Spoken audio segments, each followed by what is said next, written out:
How do you manage multiple roles? Managing is tough. I will not deny that because I'm still struggling with it. There are only a few artists, and you can see in their practice that they're following their truth. 100%. Obviously, a lot of people think that for an artist to be successful, you have to be constantly creating. So, what is your God. take on AI? How are you using AI? I talk to it a lot. Okay, this is embarrassing, but I'm admitting it. When you're pitching ideas, sharing ideas with people who are of different nationalities, how conscious you are? That's a genuine struggle I'm facing currently. What would be your future collaboration or your dream collaboration? Should I say it though?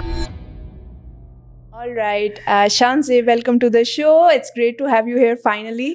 And let's dive right in because as someone who has been juggling between multiple disciplines, I know you are an educator, artist, writer, and done a few, hosting related stuff too. So speak to me about this. How do you manage multiple roles and how has that changed or evolved you personally, if I speak?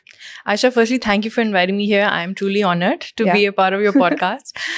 Very good question. So the thing is that me doing multiple things, I would say is more of a recent thing because when I graduated, it was mainly fine art and art writing. As time passed, I realized I want to do multiple things. I wasn't feeling fulfilled. I can totally relate. Yes, I know you can relate because you're a very multifaceted person. So then I decided consciously that the things I've always wanted to do, which includes hosting, which also includes teaching, writing, and recently I also started a brand. I thought if I don't do that, I would feel very unfulfilled. Wow. Managing is tough. I will not deny that because I'm still struggling with it. I feel because I'm doing these things, my art, I'm not able to focus as much as I was doing so earlier, but I'm trying my best. You would always feel guilty, why is this thing not getting much of my attention, but this is getting, 100%. Obviously because you have those different personas, those different hats on, right? Yeah, exactly. So exactly. when we think about this, and I'm sure a lot of artists of today would relate to this because one day we're having so much inspiration to just sit and create this painting today. We have to Yes. finish it by today. I don't know where that energy comes from. Yeah, that happens with me. And then the second day, you're just not feeling like it. And Yeah. you're just like, okay, let's go into a completely different thing. Exactly. And the people who are around you, they would think that you're a completely crazy person. Yeah. And sometimes it's so hard to explain even this scenario, this thing that To you're doing anybody. to even your parents. Yeah. So does that happen to you? And when this happens, do you ever feel guilty, or do you like, no, I'm just going to go with the flow, or is there some regret that no, there was a deadline that I have to meet? Like, how do you navigate these emotions? So at the moment, I am struggling with something, which is that because I recently started the brand, my brain is focused entirely on that. I have 2 exhibitions coming up and I have not been able to start work for either of them. It's very embarrassing for me to say this.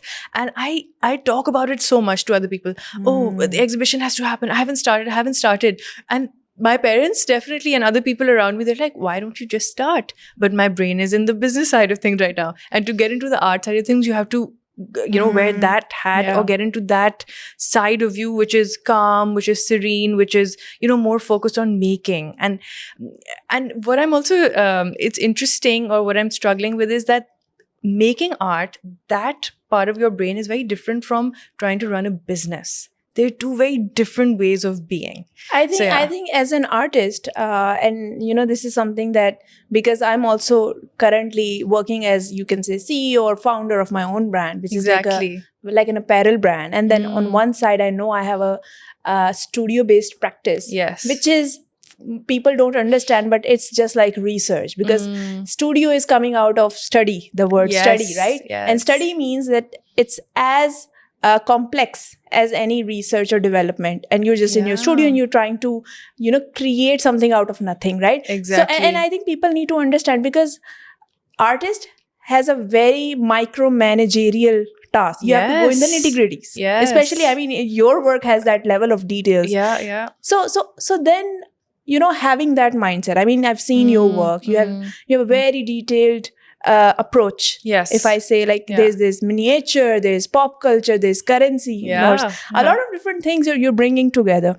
So speak to me about that mindset, like when you're just sitting, I want you to just like really delve into that, because Yeah. I know you, when you are sitting, you must be like, okay, I'm inspired by this as well. Yeah. And then this is coming in my observation perhaps. So speak Yeah. to me about that process, about like what are you thinking when you are Mm. bringing all of these different elements together? Right. Okay, so one of the things for that is that I know that if I truly want to be successful in creating anything, I need to have a few hours uninterrupted. The problem with me is, and maybe it's just me, that if I get distracted by someone or something, then my day, it goes down the drain. So I'm like, okay, today is my studio day. I will not, because my studio is in my house, right? And then, nobody's going to call me inside for anything, uninterrupted hours. Then what I do is I put on a podcast just like this one and I listen to it. And what I enjoy is, I don't know, like maybe it's just a thing with everyone, or maybe it's me that I like to learn while I'm doing something. So I want my brain to be active. So I see, making art, the research part of it, of course, requires a lot of effort. But when you're purely painting, some people listen to music, but I want to be learning something. So I put on podcasts and I put on like something educational, or I've really reduced music. So it's something like conversations between people that I love to hear. And this is one thing that I love learning about, especially from artists, because see, and then I can kind of see why they're listening to this. Now you said that you're listening to podcasts and very informational stuff. Yeah. Now, when I'll see your work, perhaps I'll think, okay, maybe she was listening to and that's so interesting, because I know that I can never listen to a podcast while I'm working. Really? Right? I can listen to podcasts only when I'm on a treadmill. That's it. Wow, really? So what do you do when you're working? So when I'm working, I have a very different playlist, and that's usually French music. There's some Qawwali and then Italian music. I mean, I listen to that when I'm working. And also because the kind of work that I usually do, that's either like huge canvases or it's like digital tablet work. So when I'm doing digital tablet work, I would listen to very, very, you can say, suburban French vibe songs. Okay. But then when I'm doing like big canvases, I would listen to metal. Really? Or I would listen to rap. That's so exciting. That's so interesting. And then, the music almost just gives me the energy to do it. So, I mean, in your case, I'm just like trying to make the same link. Like, how is the podcast in this? So, you know what? I think it's because I realized that I enjoy listening to people talk. That's when I realized that I like to interview them. So that's how I got to this conclusion, because I love, and not everyone loves it. They're like, why should we watch two people talk to each other? But I always loved it. I like to hear people's opinions. It's a genuine curiosity. It's not like I curated that, but tell me about your life. I genuinely want to know. So then I realized that, man, okay, this person's interviewing someone. I can ask the same questions. I have the same curiosity. That's what led me to the conclusion that I would like to host as well. Yeah. So maybe that's why it's just a natural inclination. Music, see, it's not that I don't listen to it. I do, of course. But now this has taken precedence, and I don't know. It's just the way I am. And, coming back to, I mean, I don't know why we're talking so much about music and podcasts and what we're listening. But I think the process is as important as what you see by an artist in a gallery. And I think that's the point, that when we're having these conversations, we see what is actually inspiring us in that process. Yes. So I think for some reason, if you're giving so many hours to miniature painting, I think it's a good thing that you're learning while you're doing it, to be honest. So it's a great thing. Yeah, it's fun. It's fun, honestly. And you know what? You're right. I don't even know how that informs my work, but I'm sure it does. Like, I don't think I've drawn those connections, but I'm sure that everything that you absorb comes out in some way or another in the things you create. So that brings me to the next point, which is that if you think that these things are seeping into, right? I mean, in your case, podcast or whatever, like other inspirational stuff. Do you think like the identity of the work or the body of the work that you create during that time, whatever time, is a conformity of some sort, or maybe it's making you resist to certain ideas? Like, I'm just thinking about the ways we are responding, right? We're either conforming to the ideas that we're passively listening to, or either we are resisting. Right. So in your case, is it more so that you're saying that the identity of the work is almost like it's conforming to whatever you listen to, whoever people you listen to, or is it not? Like what motivates you, what bridges that connection? Oh, that's an interesting question. I actually never thought about it like that. But now that I'm thinking about, who I listen to, I actually listen to a number of celebrities, them talking about their journeys. So maybe like not directly, maybe my work isn't very, very directly influenced in terms of the symbolism and everything. But what I do like to imbibe from them is is aspects of their journey where they've learned something. So maybe subconsciously, again, it's because I hear them, I hear people doing multiple things, I hear about their journeys of where they started, where they are, that keeps me inspired to keep going in my own art and then to give things a shot. So I think that's what it is. So even more than like the symbology or the concepts behind my work, it's the other things that I'm doing that are being informed by the podcast. And this is a good thing, because when you're wearing multiple hats, I think that it's so easy that you get split up, and straddle between these different roles.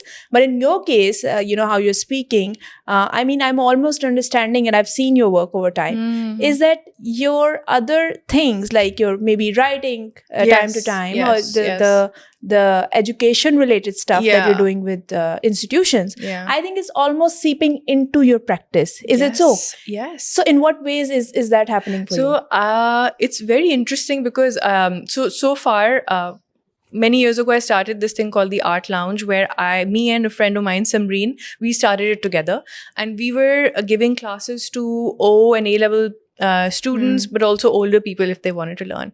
And most recently, I have taught at Indus Valley as an adjunct faculty, so the advisor for their final research paper. Had very few students each time, but you have to really go deep inside their papers, because it's like it's proper research, right? And you have to advise them, so you can't just do it on surface level. I learned so much in that process from the students and their research. Like one of my students, his paper was on rickshaws. I had no idea about rickshaws, where they come from. We have Chinese rickshaws, we have those made in Pakistan. In what part of Karachi are they created? What are the embellishments? Like, I didn't know.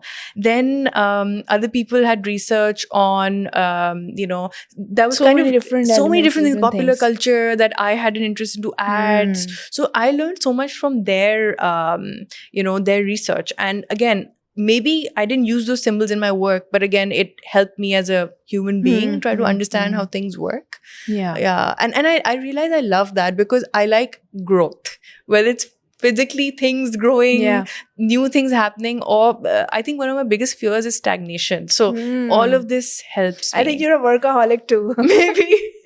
At least my brain is, like, even if I'm not. I get well with people who are that sort really, of. I mean, I also want to do some. If I feel like I'm not making progress in things or not doing something new, then I'm wasting time. To be honest, I think any artist who is serious about the themes. I mean, I'm not saying that this artist is not serious. I mean, any kind of artist, they must be gifted. That's why they are in art. They have some kind of creative inclination. But what I'm trying to say is that, there are only a few artists, and you can see in their practice that they're following their truth. And by truth, I don't mean, okay, you're trying to create the same way of painting for the rest of your life. I mean, that's an individual choice. But what I'm trying to say is, in your current time, if you're facing something and you're just going with the flow, whatever your body requires, whatever your life requires at that moment, you're just responding very organically to that. Exactly. And that's visible in the work, right? Yeah. And for that, you don't have to be, someone who is just too prolific with creating. I mean, a lot of people think that for an artist to be successful, you have to be constantly creating. You have to be constantly putting your stuff out there. You have to be dealing with the galleries and stuff. So Shanzi, speak to me about this, because again, I'm sure you must have had your good breaks between your art practice, which is your main thing, right? Yes. And then you were able to bring a brand. You were able to connect with the community, and that requires time. I mean, I'm sitting here in this podcast. This required time, coordination. Of course. So we give our time to things that is somehow our calling. So speak to me about this. That how do you create that truth? How do you create that space for yourself where you're allowing yourself time that it's okay, I don't have to create so much? Or is it Yeah. important? No, I think it's very important. And that's why I tell myself these days that you little bit need to slow down. Slow down. And it's not that I'm super productive all the time. So it's not even that. It's just my brain is always working. I think to create art, a lot of, in fact, again, I was listening to a podcast before I came here. I told you I'm crazy. And it was the same idea that some people, they work really hard in certain fields and then they burn out sometimes. So I think, for me, it is important to take breaks, and it's not like I'm creating work all the time. It's not that. There are days when I don't even go in my studio, you know. There are days, and I think occasionally I also feel that visiting other people's art exhibitions, it gives me some inspiration to then go back and start afresh. I think it's important to sort of walk out from the space that you're in. Otherwise, it becomes stagnant. You know, it's like sometimes people say you overwork a canvas and then it becomes a little ugly, right? So you need to know where to stop, and at the same time, you need to know when to take breaks. So that's the thing for me. Again, something I'm learning more in the process. There are times when I'm working on a piece and I feel like I just can't paint something else. It's not happening, and then I let it go. And then I take a few days off. Maybe I work on something else and then come back to this. And I'm usually working on multiple things together in the sense that even if it's small pieces, you know, I'm not somebody who'll create that entire piece and then move on to the next one. The second one. It's usually that when I'm creating that piece, if I'm a little bit bored of it, I'll take another smaller piece and I'll start painting on that. And that always helps you because that break gives you something to go back to. Yeah. I think in today's time, it's so important for people to understand. I think not just our parents, somehow I think it's so important for them to understand this crazy mindset. Yes. That why you're behaving like this, that you're just like going into something today and tomorrow you're into something else. Exactly. But it's all part of one identity. I think this is something that we all have to understand, that our careers are not very linear anymore. They're not. They're non-linear. They're not linear So, at all, Shanzi, what do you think about role of galleries? Given that you said that, you know, it always helps with the inspiration. Other than that, other than the fact that it's always inspiring to meet other fellow artists, what is happening, I want you to talk about the fact that, you know, we are missing out on spaces where artists can come together, like-minded people can come together, and they can speak about or critique each other's work. Because to be honest, what I'm missing out on and what I miss about my university years is this is the only thing. I don't miss anything else. I miss the fact that there was an environment. Even if someone is not coming and telling me what to do, I don't like to be told, because I know what my own direction is. But I think having that environment where everyone is doing their own thing, it always helps you. It does help. It really does help.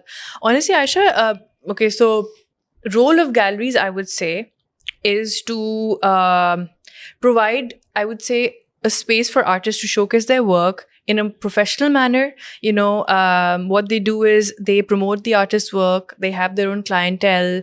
They act like a support system for artists, right? And of course, in exchange, the artist gives them a cut of the pieces that are sold, right? I personally, now, maybe not everyone would agree with this. I personally think that it's okay if you want to sell your work through galleries and if you also want to sell directly. Some people do not agree with that bit. But I also feel that, so this is a slightly separate point, that today's economic climate is not such where you can only rely on galleries for your income.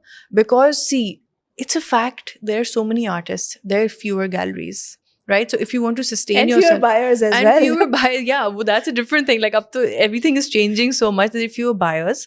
So I think that it's all right and completely okay. And it, you know, you should actually show through galleries because it gives you a legitimacy and, you know, it's something you should add to your CV. And at the same time, if there are people who are approaching you and if they want maybe something customized made or something similar to something you had made earlier, and if you are good with that, you should be able to do that. And as an artist, you need to sustain yourself, right?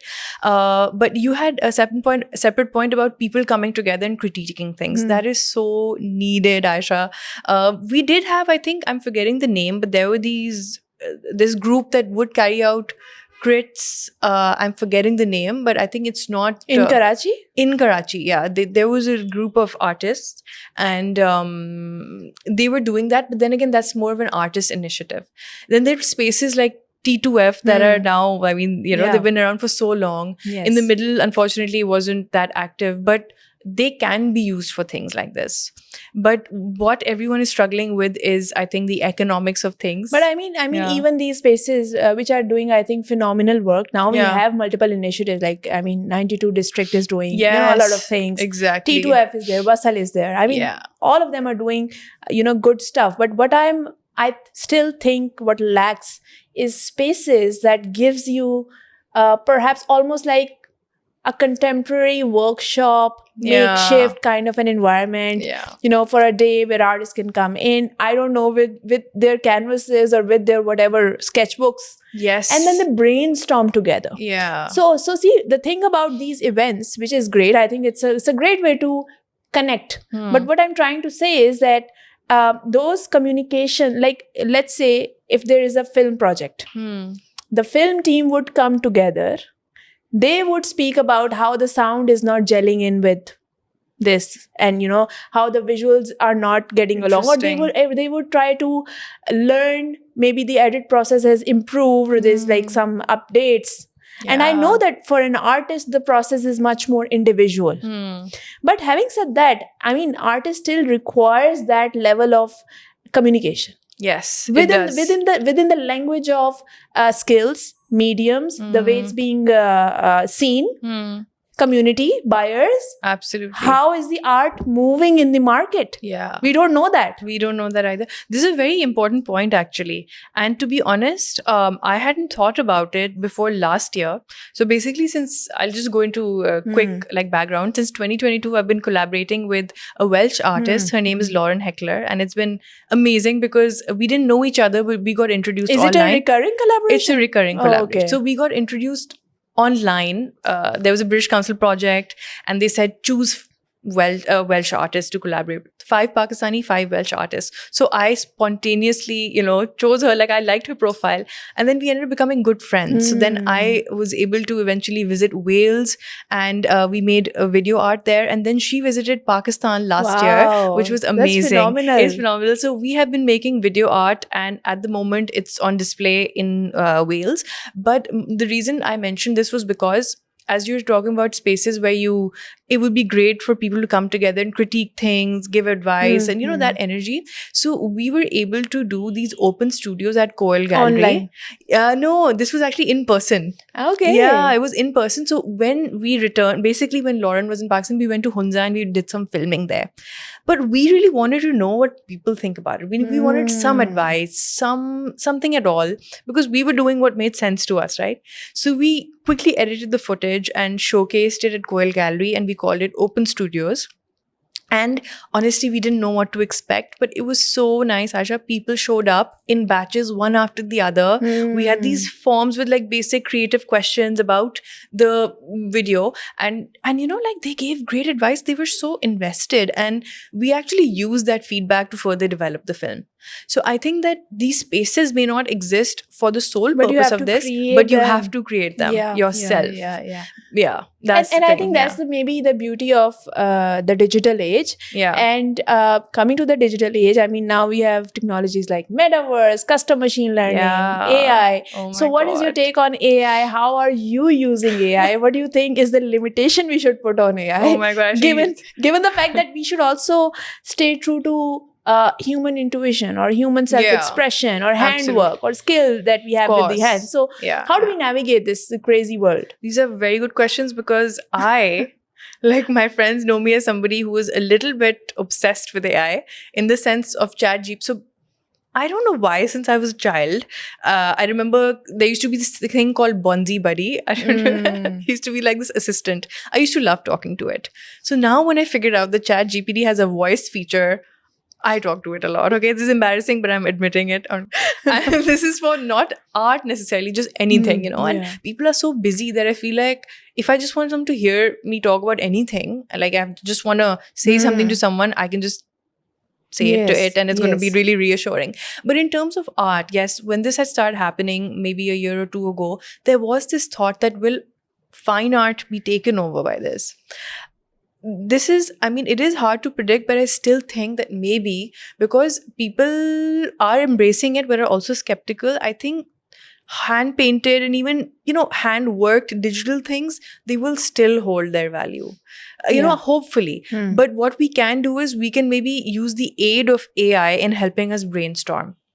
Yeah. I think, to be Yeah. honest, AI, in my take with that, Mhm. is that AI should be for the automation. Mm. It should be there to make your current process Yeah. much more efficient. Exactly. Rather than you saying that, oh, let's switch to something else entirely and Yes. leave what you're doing.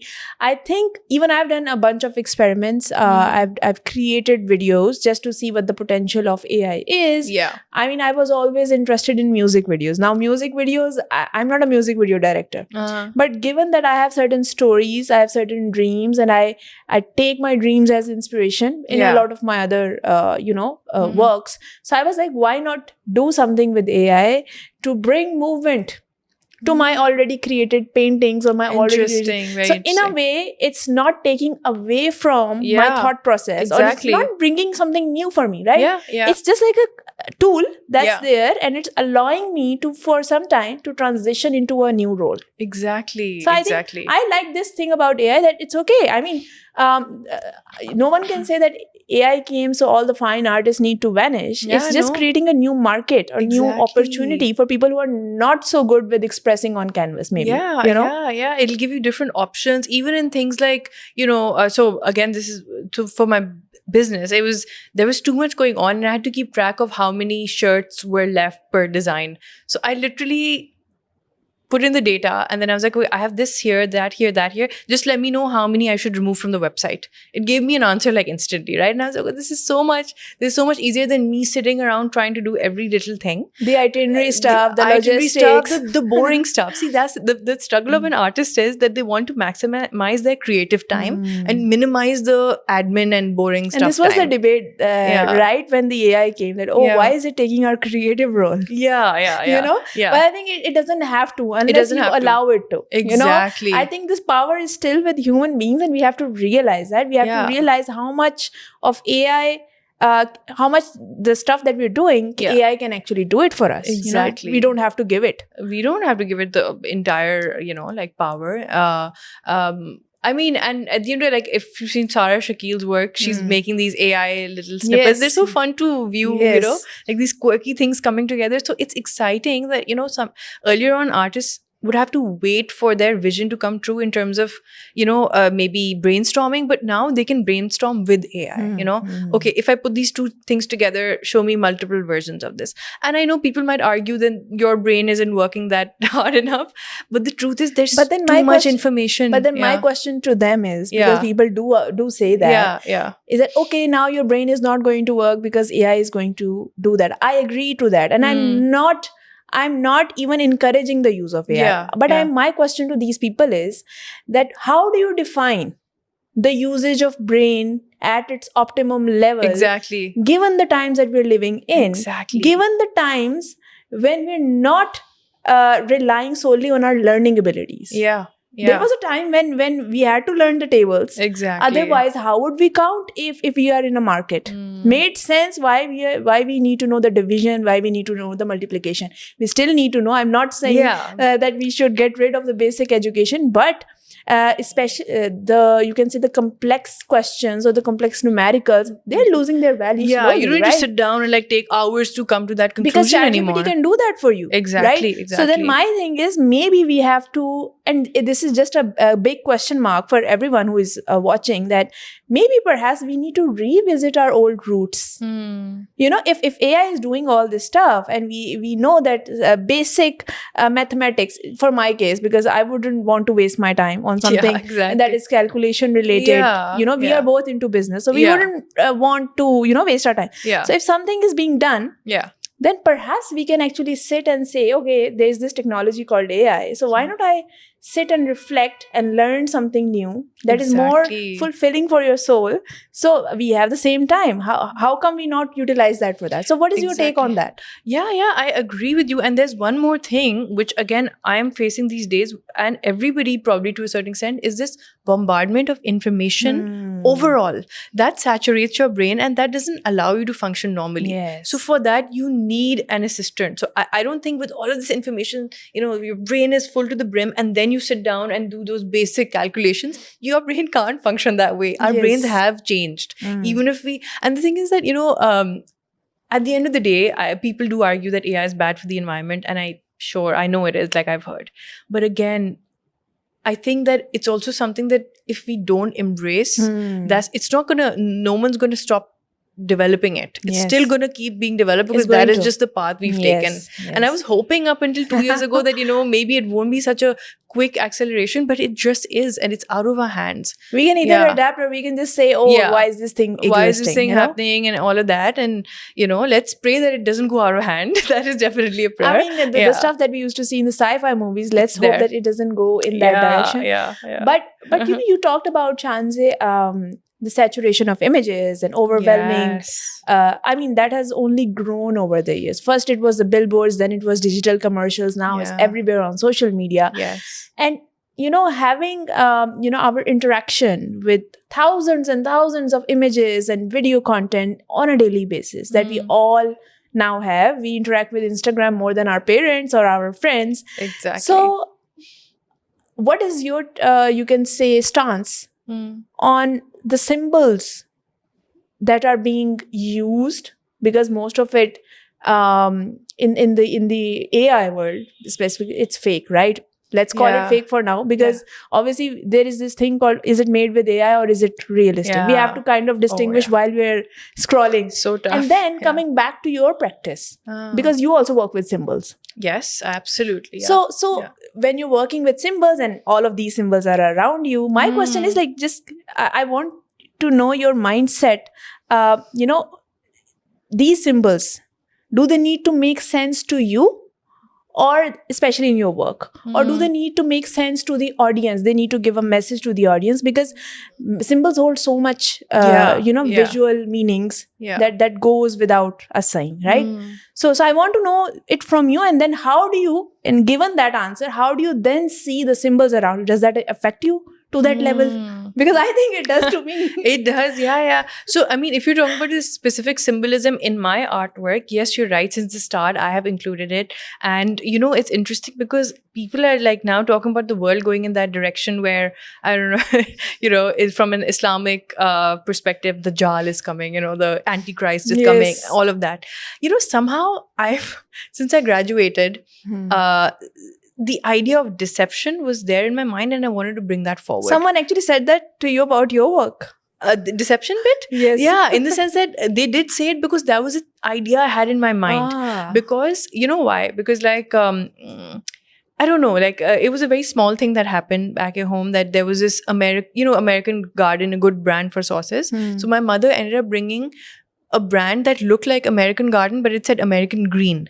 Right? So she got it by mistake because she thought that got me thinking into the various ways deception is present in our world. And then I started looking at the US dollar, and then I saw the I think it's been a childhood thing. I've been interested in mysteries. I've been interested in, the unseen, the unknown, all of these things. It's a natural inclination. So the dollar bill would always fascinate me. And, there's that eye, all-seeing eye on that. And then I went into the history of that. Those symbols I would add. Then other symbolism as well, Freemasonry and all that. Just because I was learning about those things, I was trying to understand the hidden, unseen aspect of our world. And then I started thinking about the world that is presented to us versus the hidden world that is not presented to us. Or maybe known to a few. Which now includes things like the dark web. It includes, I don't even know if this is safe to say, but the Illuminati, and they exist. Yes. I used to be a little bit living in La La Land when I was younger. Now I've become more of a skeptic. I actually believe things now that yes, maybe this is happening. Is it because that you read so much? Maybe. Or is it, I mean, at the end of the day, we can say that anything that we read online, whether it's from, let's say, a proper a PhD level resource, or whether it's from just like a blog or something. Like, do you think that is it legitimate just because you have learned so much about it, or is it because you actually think it exists? Like, where does that blur line, you know? I mean, for me, it's like if I see, so I don't blindly believe things. In that way, but yes, if I see that there are too many, let's say there's too much proof that yes, this has to exist. Like I used to be more naive in terms of trusting people and situations. Now I'm more skeptical that I don't think this is as good as it is, you know. So I think it's a good thing in today's world. You should be like more cautious and more and all of that. So while I don't blindly believe, I do go into depths. Growing up, I used to be a shy person. I didn't question much. But then when I was in my late teens, early 20s, that changed. I started questioning things. I dove deep into things. So now also, if there's any confusion, I make sure to go to the source and I see multiple sources. I also, if there's a post, I read people's comments to see how other people perceive it. So everything informs my decision about what I think about it. And these ideas that you said, that especially going back to, I mean, the dark web or the ideas that are hidden, how did you respond to these? Like, did you respond to these, or did you just avoid it, or did it like somehow your work was doing a commentary on it, or were you vulnerable to these ideas? Like, absolutely social commentary, because my earlier work is, like, I call it socio-political. Firstly, the base is mostly currency notes. So I started learning about, you know, the ideas behind the notes, this hidden symbolism or the apparent symbolism. Then I started, so also I grew up with Disney, right? Now Disney to kids seems like a very different thing, but when you're an adult, you realize that, you know, the stories were actually very tragic stories that were then taken and turned into happy endings. You know, then there's also, and Disney has a dark side too. Exactly, right? And so a lot of things have a dark, like all of these cartoon channels, and you hear about what the, you know, the people who own the channels have done to their, you know, there's too much going on. So then all of these things were very much like there, and I absorbed them, and then I always put across a commentary on it. So it's not necessarily like a very open, this is good, this is bad thing. It's more like presenting it to the world as a mirror that, look, this exists, you know. So yeah, I mean, I include different elements. And what are the ways that you have done the commentary? Is it by direct symbolism? Is it by hidden symbolism? Or are you like somewhere between? Somewhere between. Good question. It's direct also. Direct in the sense that, like, again, not showing super directly, but for example, if I'm talking about a country, you know, I made a particular country's head, like a leader of that country.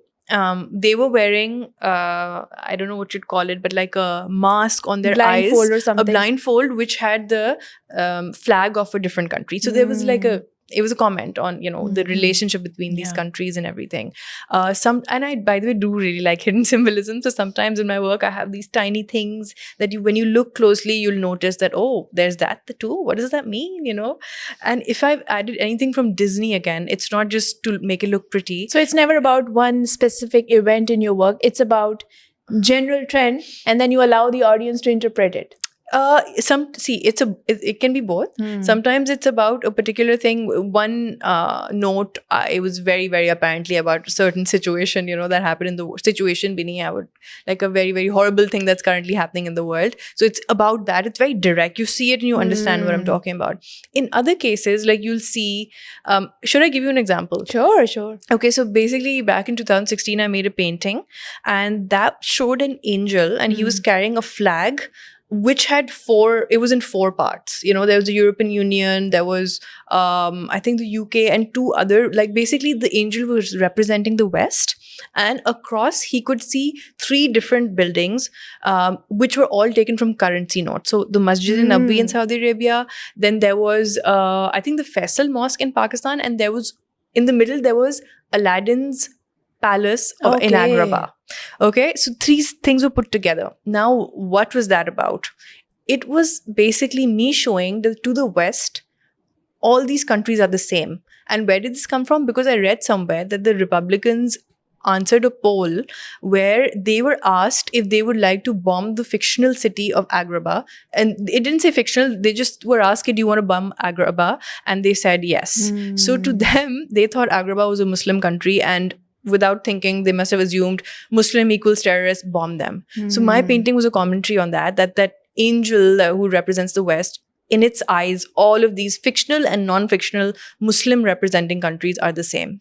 Okay, Yeah. so when you're working with such extreme concepts, right? Yeah. I would say extreme because, to be honest, I mean, I am interested to some extent in politics, but I would never bring political references in my work, right? So, what I'm trying to understand is when you're having this kind of very intellectual depth into something, and then you're thinking about how to represent it, what meaning would that bring?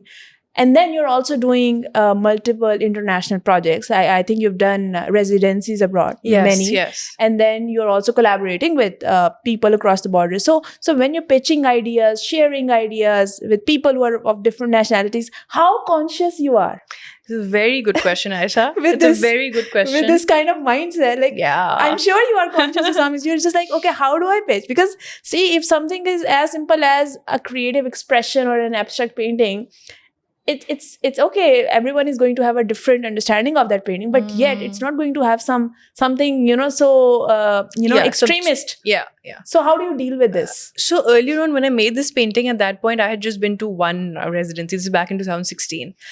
Okay, so here's the thing. The people that I've collaborated with who are from different countries, somehow it's been amazing that they are open-minded. They are not close-minded. And both my collaborators, one from Wales, one from India, they are the sort of people who introspect. They have an open mind. So they don't believe in the views that they're or told. the general The perception general of West perception. that has of us, Exactly. of Muslims in general. Yeah, so I've Of been lucky. Pakistanis. I've been lucky because with them, I don't need to censor myself. Like my thoughts are often their thoughts, and of course, like I don't want to present any extreme views, but if there's something happening in the world, that's recognizably horrible, right? So I do vocalize it. Growing up, I never thought I would be interested in politics. Never. Like I was extremely averse to it, but Aisha, you never know how you evolve. And I have become very interested in things that are happening in the world, commenting on them, not holding back. And of course, I need to be smart about it, but I feel like if you have a voice, then if you don't speak up against things, you're doing something a disservice. I don't know, to the I world. think Maybe. what I related to your work, I'm just speaking from the imagery point of view, how the images are constructed. I think it's the fact that how you're bridging the collective politics. And here by collective politics, I mean what's happening in the world, how the world is perceiving us, Yes. one identity versus the other, Orientalism, all this, versus the personal narratives or the politics of the identity, and that's there in your work as well, because you are bringing this pop cultural references like Candyland and Alice in the Wonderland, very fun, very childlike, almost like a toy fantasy land. Yes. And then on the other hand, you're having such important, such you can say heavy Yeah. topics. Yes. So how do you create that balance, and how do you when you create an image, is that something that you want to see, or is it more for the audience so that they can learn something, they can, is it just for your own fulfillment first? These are very good questions, Asha. I love it. Good observation also. I think the fact that I have heavy elements and meaning in my work, as well as something that's lighthearted, it's a reflection of my personality also, because I have one very deep side, very introspective and maybe even slightly dark, versus very bubbly, cheerful and chilled outside. There's a dichotomy in me, and maybe that comes across in my work.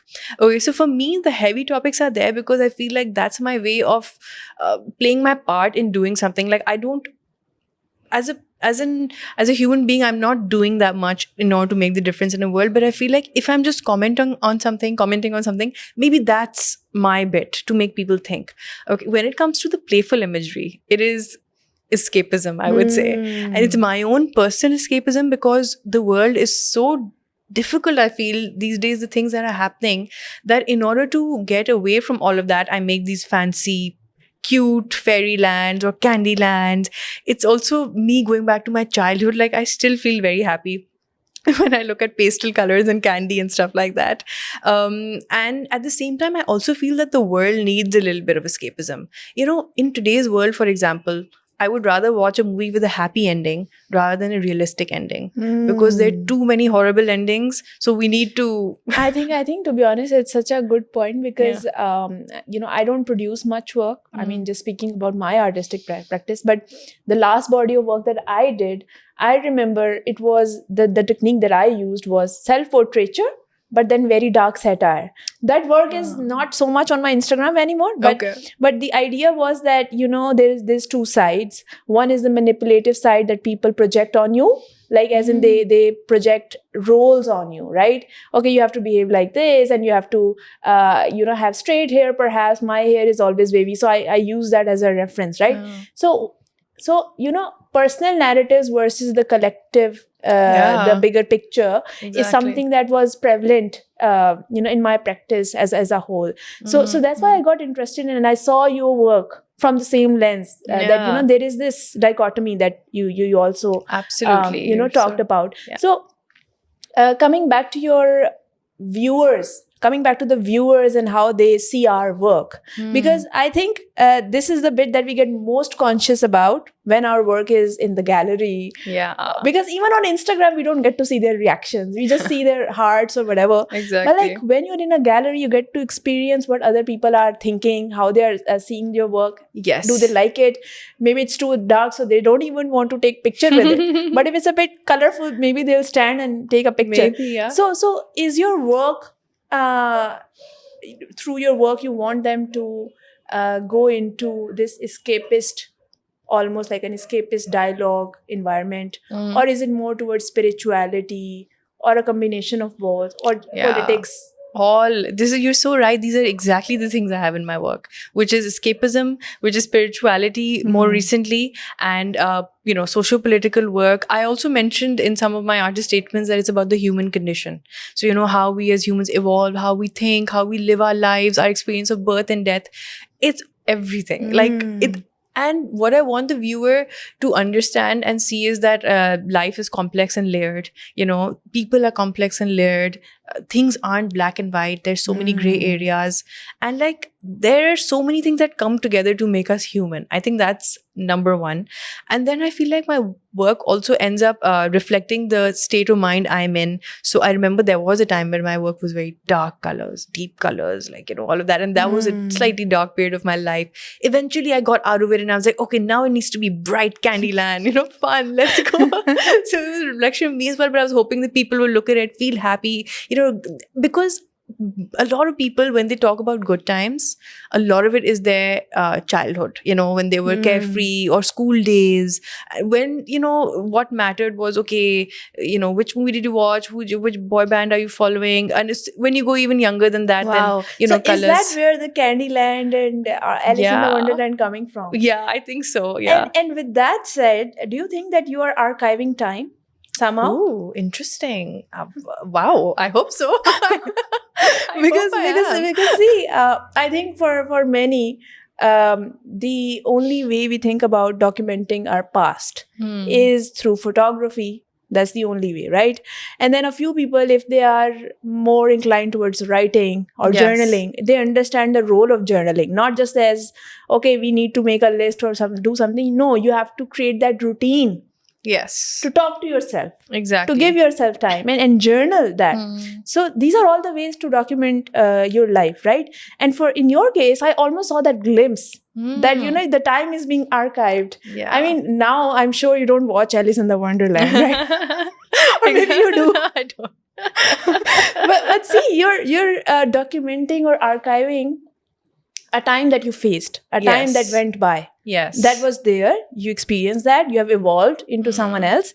But that time has gone, but you're still like archiving the same thing. Yes, yes. Absolutely. That could absolutely be a part of it. I think for me, it could be more like a diary, because I don't really write diaries, but maybe because I've always been more of a visual person, right? Again, colors always have had an impact on me. And, even it's just very silly, but like the choice of, which princess I liked, which Disney princess I liked, was based on the this was very subconscious as a child. The color combination of their hair and the clothes. Yes. Is it working together or not? Like, I remember not liking Snow White because I didn't like blue and yellow and red.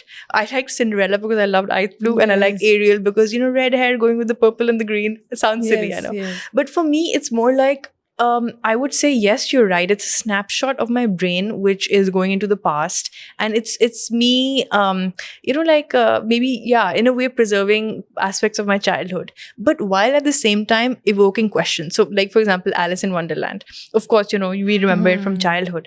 Now I see it very differently. So then I thought about Alice's experiences. What happened to her? Yes. She became smaller, then she became bigger. Was it a dream? Was it reality? Was she on drugs? We don't know.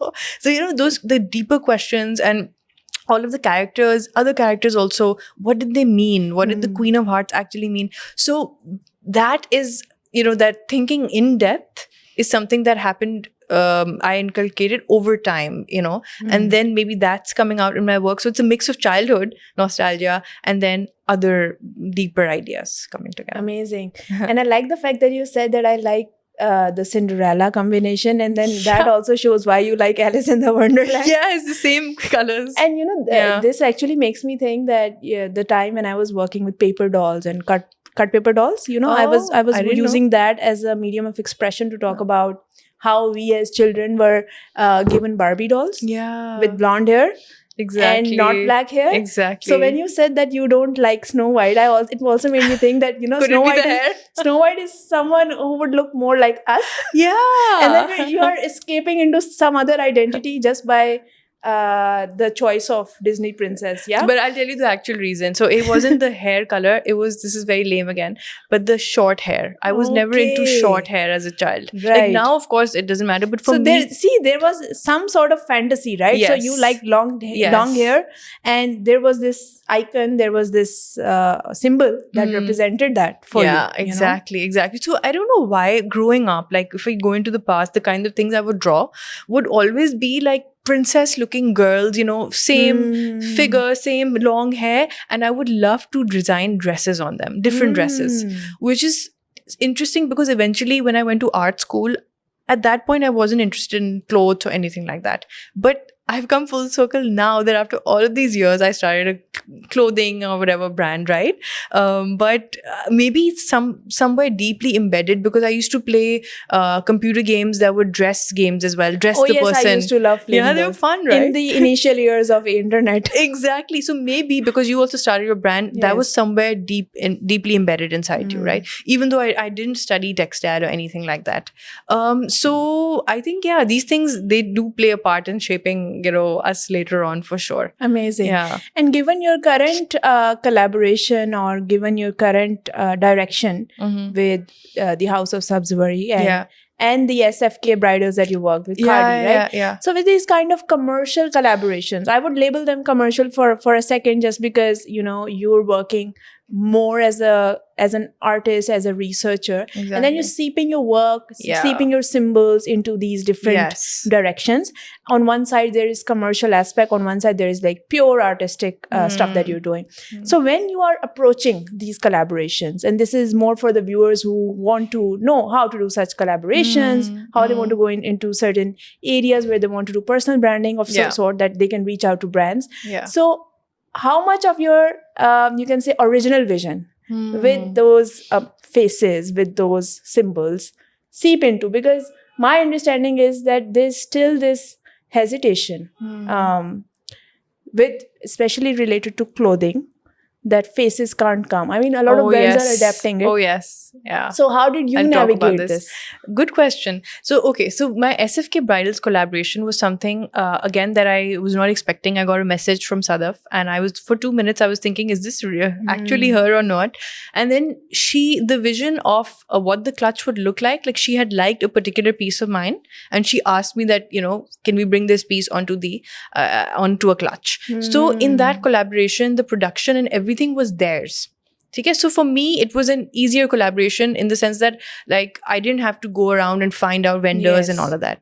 Okay, then eventually, when Khadi happened, that No, was but that like this kind of collaboration, does that then happen on a royalty structure or like Yes. upfront payment? royalties. They gave me a choice, so I chose the royalty Ah, structure. Yeah, Okay. and that was the first time I even thought, in the Mhm. sense that that was the first time I ever collaborated. That planted the seed in my mind Of that a variable. yeah, of Yeah. a wearable or any kind of collaboration, that planted the seed that why am I just painting? Who told me that I need to be just Hmm. doing exhibitions? And I used to write at that time too, but I felt like there's so much more to this world. Exactly.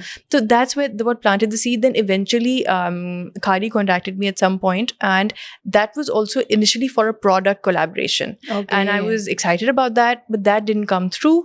But then they reached out, I think, a year later, for a collaboration where they wanted me to wear their clothes and talk about colors. And I was very excited Hmm. because I do like being in front of the camera. Like Yes. that happened.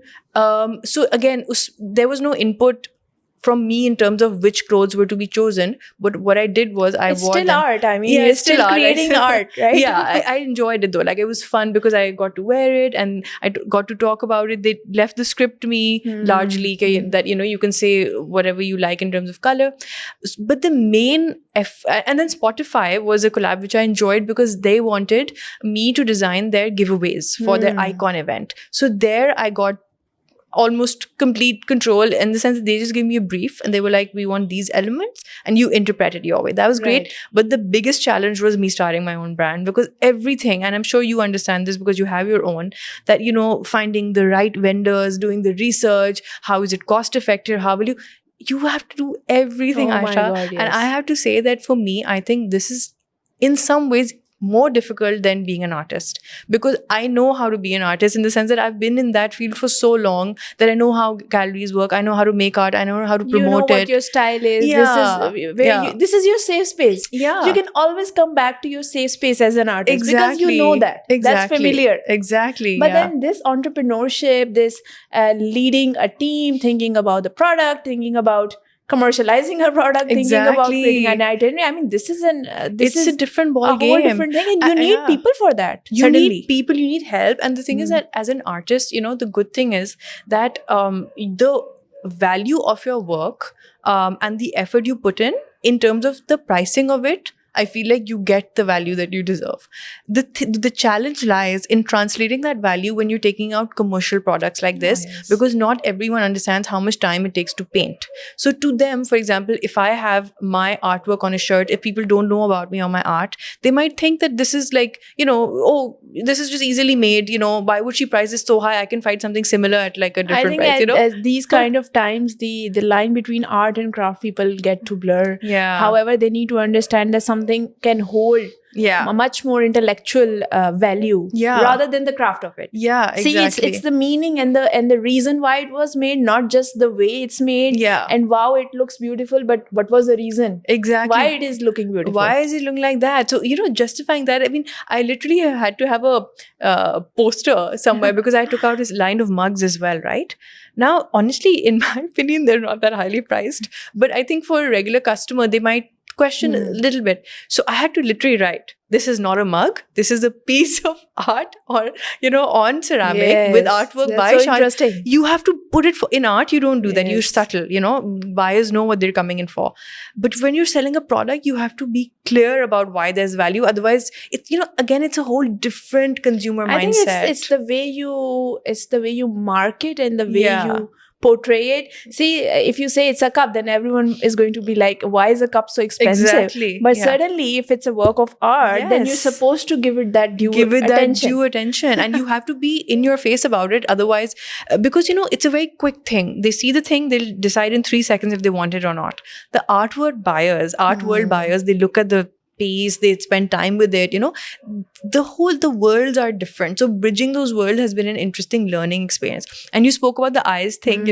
In our culture, you're so right that a lot of people don't want to wear shirts that have people on them. So while a few of my pieces do have eyes, in one of them I tried being creative, and I was like, okay, let me make all of these characters wear sunglasses so that they don't. I also did that. You also did that. We have to be creative. What do we do? But the sad thing is that doesn't work on everyone because they still don't want faces. They're Then I like, was it like, it's still looks okay. like this one. I had this incident where this only one design that I created was an abstract quote, right? Okay. Like very parallel looking lines, and it almost okay. So one lady just saw my design and she's like, "Oh, but there is a face." I said, "No, there is no face." Oh, so Like, there wasn't. This She thought design there was not having any face. Oh. But see, she's seeing a She face. saw a face, so she didn't. Oh, I totally So, get what you're saying. And I was like, I was stunned because see, Yeah. this thing has no end. It's all about how our mind is projecting an image on. Yeah, exactly. That made me realize. That piece made me realize because others had that, Yeah. and this one piece had no face, and she Yeah. still saw a face. She's like, "No, it's your work. Exactly. It has a face. I see a face." Yeah, and this is a struggle in my artwork as well. Like I do paint faces, but then there, people have different interpretations. Like if you're more religious, people might say that, don't do it. It's not right. Maybe move towards other elements. So that's a genuine like struggle I'm facing currently. That should I paint the face? Should I not paint the face? What are my beliefs? I still don't know what my beliefs are. Oh, I still think God will be forgiving. Why would he, they say things like God is going to ask you to bring it to life. I still don't think that God would say something like that. Why would he? Like he's given us a talent. We're not worshipping it. But on the other hand, I do also understand that, or there's I do sentiments think involved. there's sentiments involved. And then I also question that, what if I'm wrong? What if maybe he doesn't want us to do that? So I'm somewhere in the middle where So I'm you're trying to not figure. researching on this topic as, I as have, of yet. there are different opinions. You know That's what the I think problem. about this because Yeah. as someone who is in the same community Yeah. and working with similar themes, imagery wise, there's some faces, and I work with costume Yeah. a lot.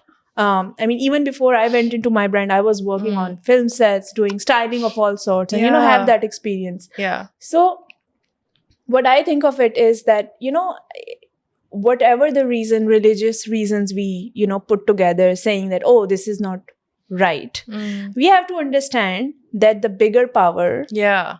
in any religion, whether it's for Muslims, whether it's for Hindus, whether it's for Christians, they all think about a religious figure. And if for our religious figure, which is God, we would say that if God is creative, he created us, Yes. right? And he's speaking through us. Exactly.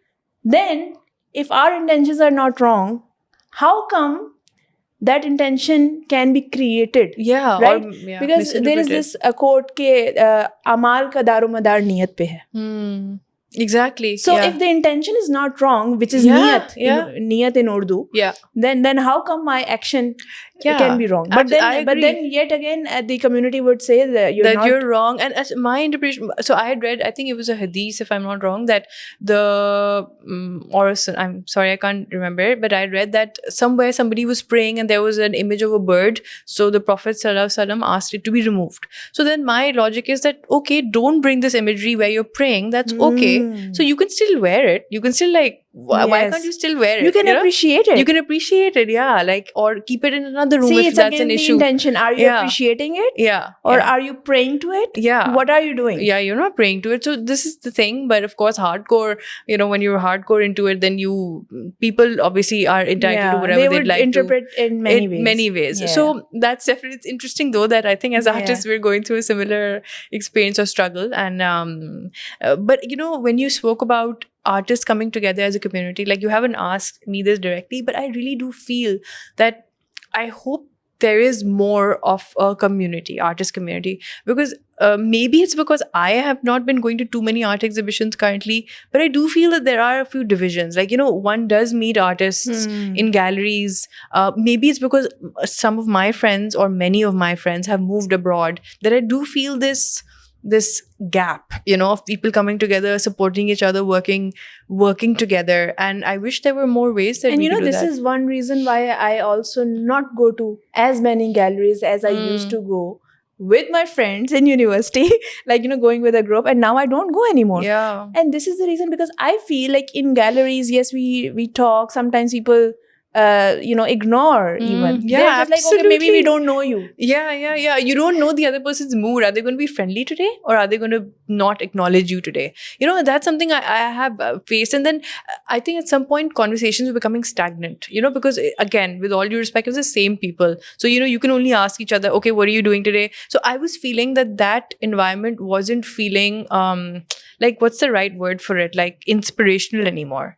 But then I feel like if I take a break for some time, then go back, then it's good because you're meeting them after a long time. You feel refreshed. Yes. So maybe having a balance. Yeah, I think balance is the key, and self-direction, I think, goes above all. I think Exactly. having a self-direction approach. Exactly. Last question, Shanze, to you is, what would be your future collaboration or your dream collaboration? Because in this podcast, we talk about the most ambitious collaboration you would want to have in future. Should I say it though? Because I do have something in mind. You don't have to be much more detailed, but just give me the okay, so of it. I'm not sure why, but since last year I've had this thought in my mind that I want to design a bag for a very well-known luxury brand. I think you should. I would love to, but I don't know where that came from, and it's just there in my mind, sitting somewhere. And whenever I see those bags, I'm like, you know what? I want to design for them, and I hope it happens. I think you should just go and take a bag and just start designing it. You're right.